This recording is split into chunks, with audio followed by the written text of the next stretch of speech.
শটটা খেললো, শট বল পুল করে দিয়েছেন।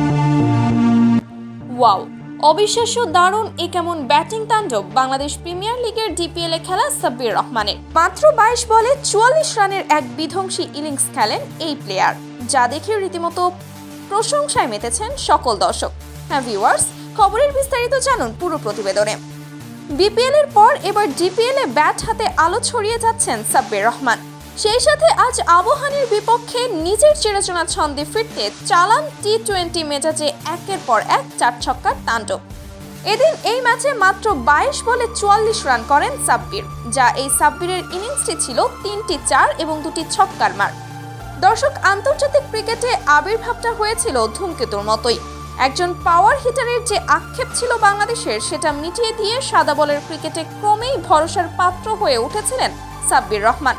তবে যখন কেবলই উন্নতির সময়, সেই সময়েই তিনি পথ হারান মাঠে এবং মাঠের বাইরে নানা ঘটনায়। জাতীয় দলের নিয়মিত সদস্য ছিলেন যে ব্যাটার, সময়ের পরিক্রমায় ঘরোয়া ক্রিকেটেও ব্রাত্য হয়ে পড়েন তিনি।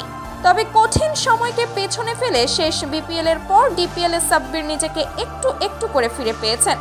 এভাবেই ফর্মে থাকলে হয়তো আবারও জাতীয় দলে ফিরে আসতে পারবেন তিনি। তো দর্শক, আপনারা কে কে সত্যি চান সাব্বির রহমান আবারও জাতীয় দলে ফিরুক, তারা অবশ্যই জানিয়ে দিন আমাদের ভিডিওর কমেন্ট বক্সে। ধন্যবাদ।